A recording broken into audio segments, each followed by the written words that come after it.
தேவனால் எல்லாம் கூடும் தொடர்கிறது. தேவனால் எல்லாம் கூடும் நிகழ்ச்சி தொடர்கிறது. ஜீவன் அவர்கிட்ட இருக்குது. அப்போ நான் உடனே சொல்கிறேன், ஏன் ஜீவனை ஆண்டவர் கையில் வச்சுருக்காரு, அதை எடுக்கிறதுக்கு யாருக்கும் அதிகாரம் இல்லை. என் ஜீவன் கற்றுக்கிட்ட இருக்குது அப்படின்னு ஒரு வார்த்தையை சொல்லிட்டு இயேசுவின் நாமத்தினால, அவருடைய நாமத்தை கொண்டு சொல்கிறேன், நீ இந்த இடத்துல இருக்கக்கூடாது, அப்பாலே போன்னு சொன்னோடனே ஒரு ரிலீஃப் கிடச்சிது. எனக்கு மூச்சு திரும்ப வந்தது. அதுக்கப்புறம் 15 நிமிடங்கள் அந்த ஸ்கேனை முடிச்சுட்டு வெளியே வந்தேன். நான் முதல்ல ஆண்டவர் அப்படி தப்பு வச்சார். இரண்டாவது ஒரு சூழ்நிலை, கடந்த கோவிடில் 2020 ஃபஸ்ட்டு கோவிட், நாங்கள் நிறைய சோஷியல் சர்வீஸ் பண்ணிகிட்ருப்போம். எங்களுடைய ட்ரூ லைஃப் ட்ரஸ்ட்டுன்ற மூலமாக ஏறக்கூட இது வரைக்கும் ஒரு 600 பிள்ளைங்களை படிக்க வச்சுருக்குறோம். நான் ஆண்டவர்கிட்ட கேட்டுட்டு வந்ததுக்கப்புறம் என் பிள்ளையை நான் எப்படி படிக்க வைப்பேன்னு ஆண்டவர்கிட்ட கேட்டுட்டு வந்தேன். அது ஒரு ஆர்கனைசேஷன் மூலமாக கர்த்தர் கிருபை பாராட்டினார். ஆனால் நான் ஊழியத்துக்கு வந்த பிற்பாடு நான் கேட்டேன், என் பிள்ளையை நான் எப்படி ஆண்டவரை படிப்பேன் அப்படின்னு நான் யோசித்தேன். ஆனால் அதுக்கப்புறம் ஆண்டவர் என்னோட சொன்னது போல், நான் உன்னை நடத்துவேன்னு சொன்னது போல், ஒரு ஆர்கனைசேஷன் மூலமாக எனக்கு அடுத்த 3 வருஷம் 65 பிள்ளைங்களை படிக்க வைக்கிறதுக்குரிய காரியத்தை கொடுத்து, நீ 65 பிள்ளைங்களோட படிக்க வை, என் பிள்ளையை படிக்க வைன்னு கர்த்தர் சொன்னதுனால நிறைய ஆண்டவர் அதுக்கு மூலமாக நாட் ஓன்லி, அதாவது ஒரு பிள்ளை இப்போ கேட்ட ஊர் பிள்ளை எப்படி படிக்க வைப்பேன்னு கேட்டிருக்கும் போல. ஆமாம், எக்ஸாக்ட்லி, கேட்ட ஊரே நீ படிக்க வைப்பாரு. இப்படி ஆண்டவர் சொன்னதுக்கப்புறம் கோவிடில் நிறைய இந்த மாதிரி எங்களுடைய வாழ்க்கை, அதாவது என்னுடைய தகப்பனாரோட வாழ்க்கையாகட்டும், எங்களுடைய வாழ்க்கையாகட்டும், not only into ministry, also into social services. அதாவது நம்ம ஊழியம் செய்கிறவர்களாக மட்டும் அல்ல, நம்ம அடுத்தவர்களுக்கு உன்னை போல் நீ பிறனை நேசின்னு இயேசு சொன்னது போல உன் சக மனுஷனுக்கு உள்ள உதவிகளை நீ செய்வதற்கு எங்களுக்கு கர்த்தர் கிருபை பாராட்டினார்.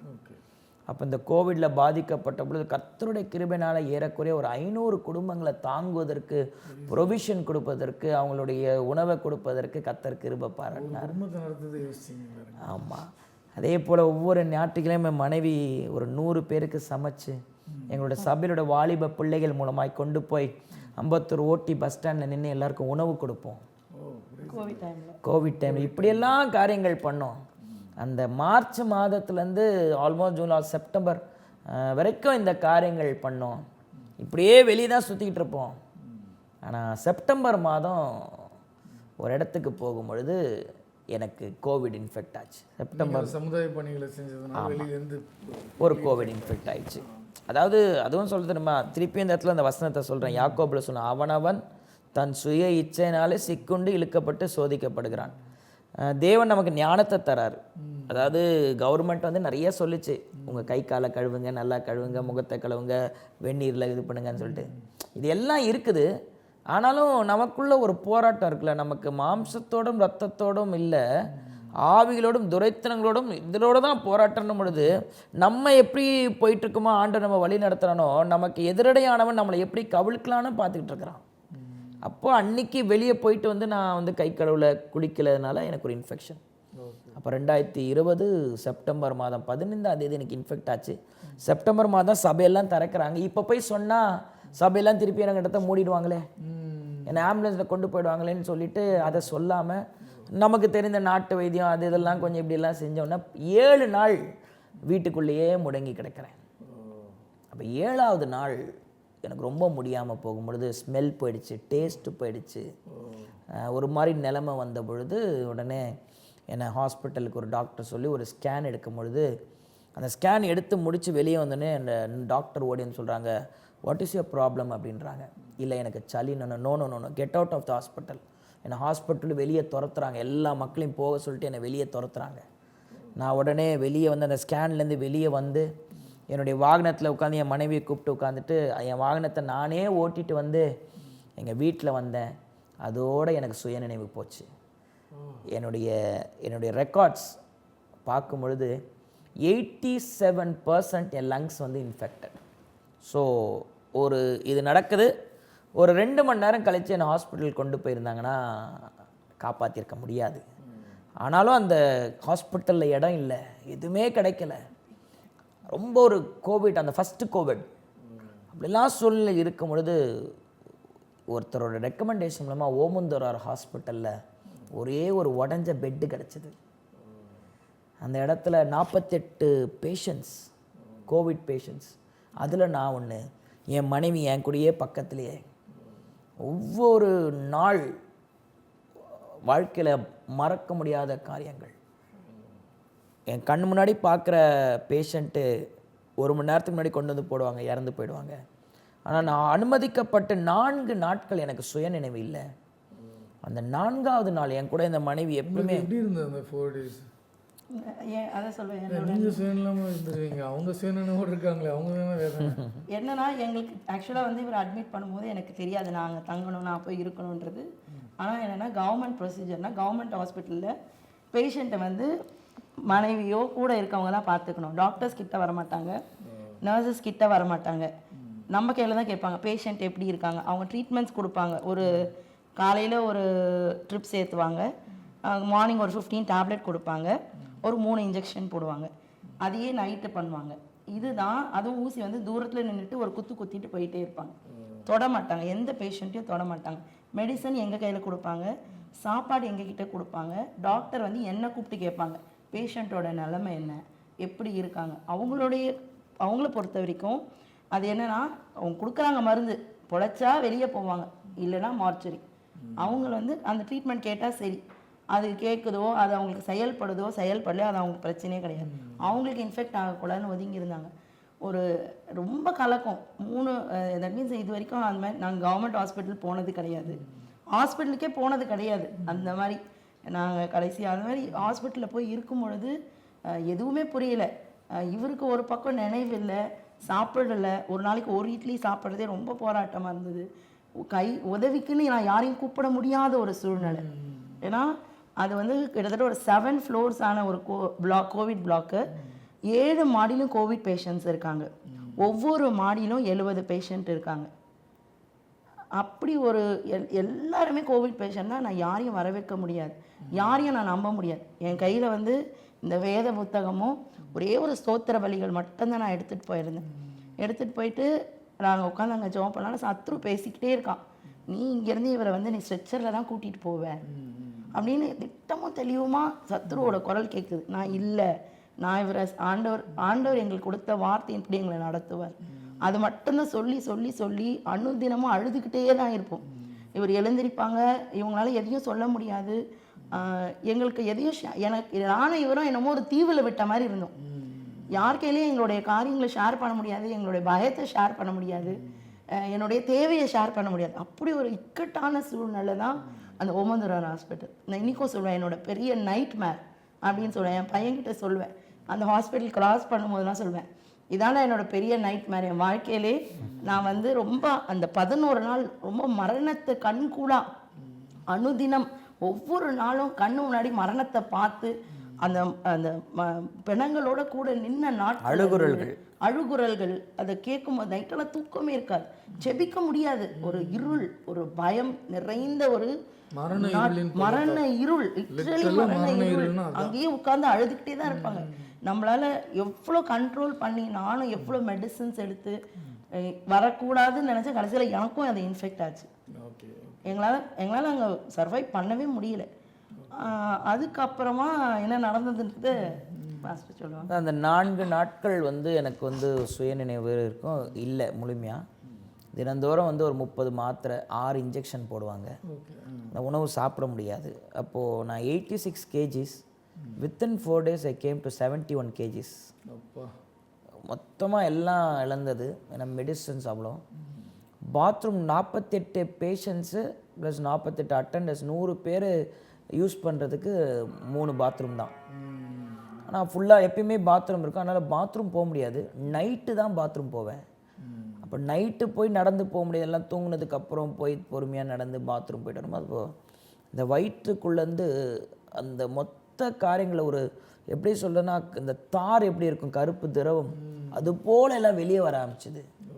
இந்த லாஸ்ட் ஸ்டேஜ்னு வாங்கல, அந்த மாதிரி எல்லாம் வெளியே வருது. சொல்ல முடியல. இந்த மகள் பக்கத்திலே இருக்கிறாங்க, அவங்களுக்கும் நைட் அண்ட் டே தூக்கம் கிடையாது. இப்படி ஒரு சூழ்நிலை போது 4 நாட்கள் அதுக்கப்புறம் ஒரு இரவு, சனிக்கிழமை இரவு நான் இருக்கிறேன்.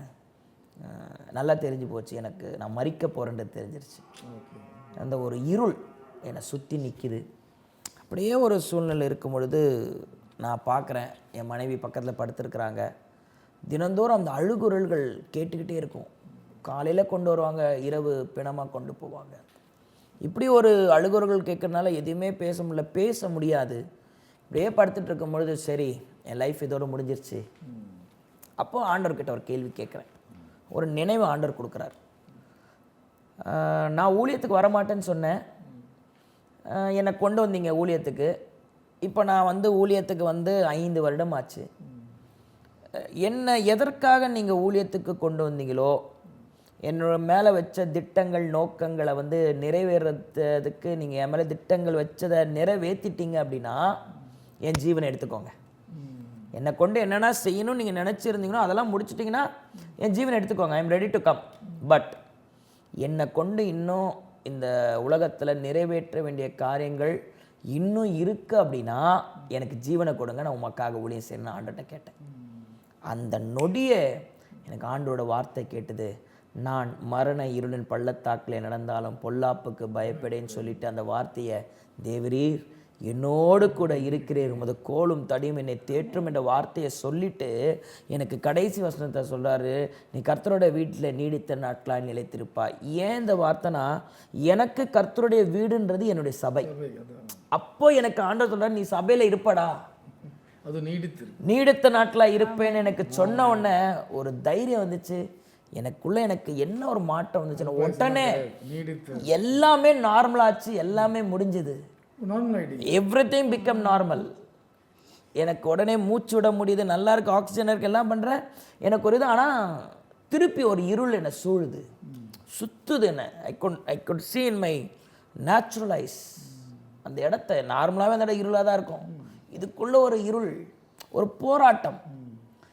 ஒரு 15-20 நிமிடம் போராடணுன்னே எனக்கு ஆண்டவர் ஜப எண்ணெய் எனக்கு தெளிவு காமிக்கிறார். அப்போது என்னால் எந்திரிக்க முடியலை. சூழ்நிலைக்கு இப்படி பக்கத்தில் சொன்னேன். உடனே கையை பக்கத்தில் வைக்கிறேன், ஒரு ஜப எண்ணெய் பாட்டில் இருக்குது. உடனே அதை எடுத்துகிட்டு அதை இயேசுவின் ரத்தம் ஜெயம் சொல்லிவிட்டு ஒரு டம்ளர் தண்ணியை கிட்ட கீழே எந்திரிக்க மாதிரி டம்ளர் தண்ணியில் ஊற்றிட்டு அதை கொஞ்சம் கொஞ்சமாக வாயில் சொட்டாக விடும் பொழுது அந்த இருள் கொஞ்சம் கொஞ்சமாக அப்படி என்னை விட்டு விலகுச்சு. ஒரு 2 மணி நேரம் போராட்டத்துக்கு அப்புறம் ஐ வாஸ் கம்ப்ளீட்லி ரிலீஃப்ட்.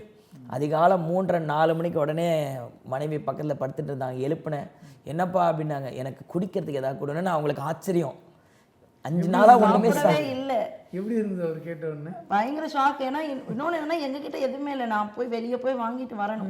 சரி நீங்கள் கொஞ்சம் வெயிட் பண்ணுங்கன்னு சொல்லிட்டு நான் கீழே இறங்கி போய் ரோட்டில் போய் வாங்கிட்டு வந்து அவனுக்கு கொடுத்தேன். ஏன்னா அந்த ஒரு வாரமாக ஒரு இட்லி சாப்பிட்றதுக்குள்ள அவங்களால முடியல. குடிச்சிங்க நீங்கள் காலையில்? ஆமாம், காலைல எந்திரிச்சு ஃபஸ்ட் டைம் அந்த பாலை குடித்தோன்னா ஆண்டவர் ஒரு, அதாவது என்னென்னா இந்த கோவிடை பொறுத்த வரைக்கும் என்னென்னா, அந்த உள்ளுக்குள்ளே இருக்க அந்த சளி நம்ம லங்ஸை அஃபெக்ட் பண்ணி மூச்சு விட முடியாதபடி இறக்க வைக்கிறது தான் அதோடைய இது.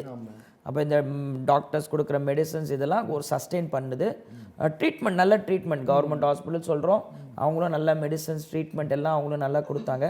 பட் இருந்தாலும் ஆண்டவர் ஒரு காரியத்தை சொல்கிறாரு, பால், மஞ்சள், பெப்பர் இதை போட்டு குடிக்க ஆரம்பிச்சோன்னா அவங்க கிட்டதை சொல்கிறேன். எனக்கு பாலில் மஞ்சளும், ஏன்னா வெறும் பால் குடிக்கிறதுக்கு ஒரு மாதிரி இருக்குது, பால், மஞ்சள், பெப்பர் போட்டு இதை குடிக்க ஆரம்பித்த உடனே இந்த லங்ஸில் கட்டியிருந்த இந்த சளிகள் எல்லாம் வெளியே வர ஆரம்பிச்சது.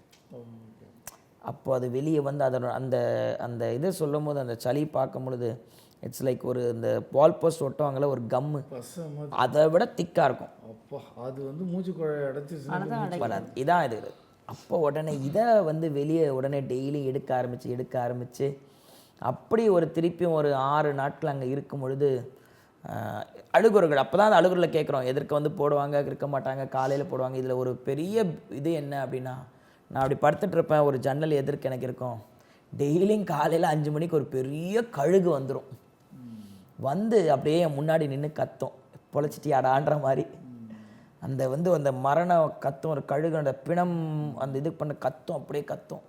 அப்படியே பார்த்து ஸ்தோத்திரம் பண்ணி 12 நாட்கள் அந்த ஓமந்தூரார் மருத்துவமனையில் இருந்து அதுக்கப்புறம் வெளியே வந்து கொஞ்சம் மற்ற ட்ரீட்மெண்ட்லாம் பண்ணி அந்த 2 மாதங்களில் ஏறக்குறைய ஒரு 200 இன்ஜெக்ஷன் போட்டாங்க எனக்கு. அதில் எனக்கு ஸ்டெராய்ட்ஸ் மட்டும் இந்த இடத்துல ஏறக்குறைய 40 ஸ்டெராய்ட்ஸ் போட்டாங்க.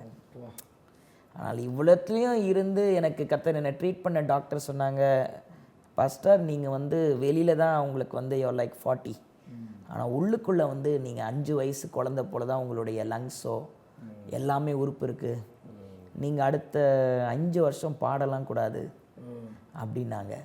ஆனால் கர்த்தருடைய கிருபையினால் அவருடைய இரக்கம் என் மேலே இருந்ததுனால, தயவு இருந்ததுனால எனக்கு ஆண்டவர் முழு சுகத்தை கொடுத்து எனக்கு சுகம் கிடைச்சது. ஒன்று கர்த்தரோட கிருபை, இன்னொன்று ஒவ்வொரு நாள் அதிகாலையில் எந்திரிச்சு எனக்கு நடக்க முடியாது, என்னுடைய சபை பிள்ளைங்க தான் வந்து என்னை தூக்கிட்டு போவாங்க.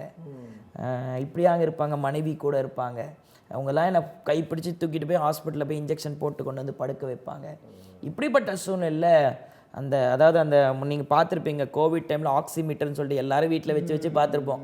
அப்போ தான் ஆக்சிமீட்டரே தெரியும். அதில் பார்க்கும்போது அது பார்த்தீங்கன்னா ஆல்மோஸ்ட் 82, 84 தான் இருக்கும்.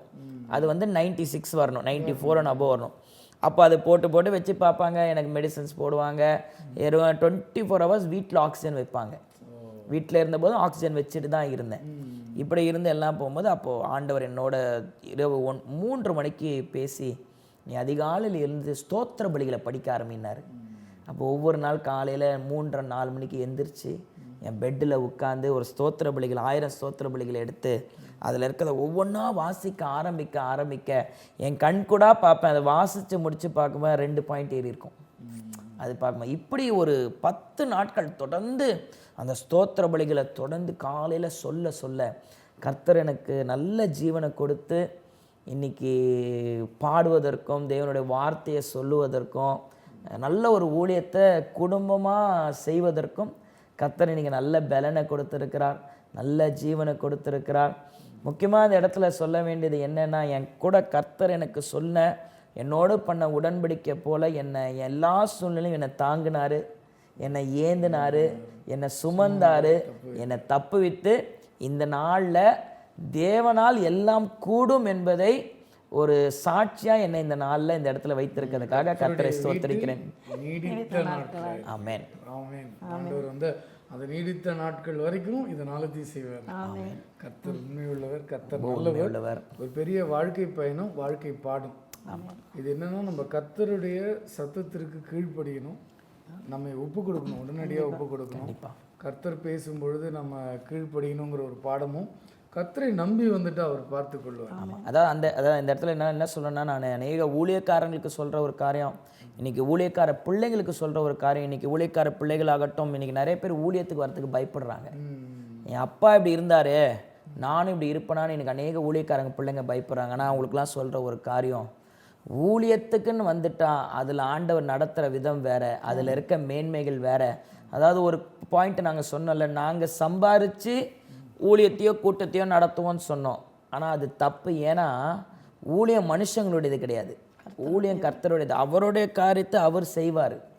ஒரு ஊழியக்காரனாக இருக்கட்டும், ஊழியக்காரன் ஒருவேளை இன்றைக்கி அநேக ஊழியக்காரங்க பிள்ளைங்க சாட்சி கேட்க முடியும், அப்போது எனக்கு ஊழியம் வேணான்றாங்க. ஆனால் நான் தயவாய் சொல்கிறேன், கர்த்தர் உங்களுக்கு ஊழியத்தை அழைப்பை கொடுத்துருப்பாரா, தைரியமாக வாங்க, அழைப்போடு வாங்க, அழைப்பில்லாமல் வராதிங்க. கர்த்தர் உங்களை அழைப்பார், அழைத்திருக்கிறான்ற நிச்சயம் உங்களுக்கு இருந்தது அப்படின்னா நீங்கள் தைரியமாக ஊழியத்துக்குள்ளே எடுத்து வைங்க. ஏன்னா அறுவடை மிகுதி, ஆட்களோ குறைவில் இருக்கிறாங்க. இன்றைக்கி தேவை ஆண்டவர். அதனால் ஆண்டவருக்காக வாங்க, ஆண்டவருக்காக உண்மையாக ஊழியம் செய்யுங்க. உங்களுடைய தரிசனத்திலேயோ உங்களுடைய அழைப்புலேருந்தும் மாறாதீங்க. ஊழியத்தை கர்த்தர் அருமையாய் நடத்துவார். மனுஷங்களுடைய நினைவையோ இந்த பணத்தை வச்சு தான் நடத்துவேன்னு இல்லை, அவர் நடத்துகிற விதங்கள் ஏராளம், ஆச்சரியம். அவரால் எல்லாம் ஆகும். நிலையத்திற்கு வந்து உங்களுடைய வாழ்க்கையை எங்களுக்கு பாடமாக சொல்லி நிறைய படிப்பினைகள், நிறைய பாடங்கள், மிக விளக்கமாக தெளிவாக உங்களுடைய உணர்வுகள்லாம் எப்படி இருந்தது, உங்களுக்கும் கர்த்தருக்குமான போராட்டம், விசுவாச போராட்டம், அதே மாதிரி நீங்கள் சென்று வந்த பாதை, அதிர்ச்சிக்கு மேலே அதிர்ச்சி, உங்களுடைய மனைவி உறுதுணையாக நின்று அவங்க மரணத்தோடு போராடி இருக்காங்க. ஏன்னா உங்களோடு கூட இருக்கும்பொழுது அவர்கள் உயிரை அவர்கள் பணயம் வைத்திருக்கிறார்கள். ஏன்னா அவங்களுக்கும் கோவிட் அஃபெக்ட் ஆகிருக்கு, ஏன்னா இன்ஃபெக்ட் ஆகக்கூடிய ஒரு நிலை. நான் ஊழியத்துக்கு வரத்துக்கு முன்னாடி நாங்கள் ஊழியத்துக்கு வரணுன்றதுக்காக என்னுடைய தகப்பனாரும் தாயாரும் கண்ணீர் விட்டு ஜெபிப்பாங்க. இன்றைக்கி நான் ஊழியத்தில் நிற்பதுக்கு உயிரோடு இருக்கிறதுக்கு இன்றைக்கி இவங்க என் கூட இருந்து எனக்காக ஜெபிச்சு கொண்டு இருக்கிறாங்க. கர்த்தர் வந்து அவர் தான் இப்போ வாக்கு கொடுத்துட்டார். அவர் நீடித்த நாட்கள் கர்த்தருடைய வீட்டில் தான். ஆகவே ஏன்னா அவர் கர்த்தருடைய வீட்டுக்கு வர்றதுக்கே அவ்வளோ போராட்டம் இவ்வளோ போராடி எல்லா போராட்டங்களையும் தாண்டி ஜெயித்து இன்றைக்கு குடும்பமாக நிற்கிறீர்கள். 1000 மடங்கு பெறுகிறீர்கள். அப்படிதான் ஒரு பிள்ளை கேட்டால் 600 பிள்ளை படிக்க வைக்கிறீங்க. அதனால் 1000 மடங்கு நீங்கள் நினைப்பதை பார்க்கிலும் கர்த்தர் செய்ய வைப்பார். ஏன்னா திட்டம் இருக்குன்னு தான் வைங்கன்னு தானே சொன்னீங்க. திட்டம் இருக்கு என்பதை ஆண்டவர் நிரூபித்திருக்கிறார். ஆகவே தான் நீங்கள் வந்து அமர்ந்திருக்கிறீங்க. நிச்சயமாக 1000 மடங்கு பெருக பண்ணுவார். நிலையத்திற்கு வந்து உங்களுடைய வாழ்க்கையை பகிர்ந்து கொண்டு வைக்கிறாங்க. ரொம்ப நன்றி. பிரியமானவர்களே, இன்றைக்கு ஒரு வாழ்க்கை பாடத்தை நாம் கேட்டிருக்கிறோம். கர்த்தரை நம்பி நன்மை செய் என்று நாம் தைரியமாக சொல்லலாம் அல்லவா? நம்ப தகுந்தவர் கர்த்தரை தவிர வேறு யார்? உண்மை முத்தமாக அருமையான ஊழியருடைய தகப்பனார் செய்த ஊழியம், அந்த பலன் ஒரு தலைமுறை அல்ல 1000 தலைமுறை வரைக்கும் தொடரும் என்று வேதம் நமக்கு வாக்களித்திருக்கிறது. கர்த்தருடைய வீட்டில் அருமையான ஊழியர் நீடித்த நாட்களாக இருந்து கர்த்தருடைய நாமத்தை மகிமைப்படுத்துவார் என்பதை நாம் அனைவரும் இப்பொழுது கேட்டு அறிந்திருக்கிறோம். எத்தனை பாடுகள் எத்தனை போராட்டங்கள் வந்தாலும் கர்த்தர் கைவிட மாட்டார். இந்த நிகழ்ச்சியை பார்த்து கொண்டிருக்கிற உங்களுக்கு எப்படிப்பட்ட பிரச்சனைகள் இருந்தாலும், எப்படிப்பட்ட மனப்போராட்டங்கள் இருந்தாலும், ஒருவேளை ஆண்டவரை அறியாத குடும்பத்தை சேர்ந்தவராக நீங்கள் இருந்தாலும், அல்லது கர்த்தரை அறிந்து பின்வாங்கி போனவராக இருந்தாலும், அல்லது ஊழிய குடும்பத்திலேயே பிறந்து வளர்ந்தும் கர்த்தரை இன்னும் சரியாக புரிந்து கொள்ளாமல் பின்பற்றாதவராக நீங்கள் இருப்பீர்களானால், இன்றைக்கு அத்தனை பேருக்கும் ஒரு பெரிய வாழ்க்கை படிப்பினை நாம் கேட்டு தெரிந்து கற்றுக்கொண்டிருக்கிறோம்.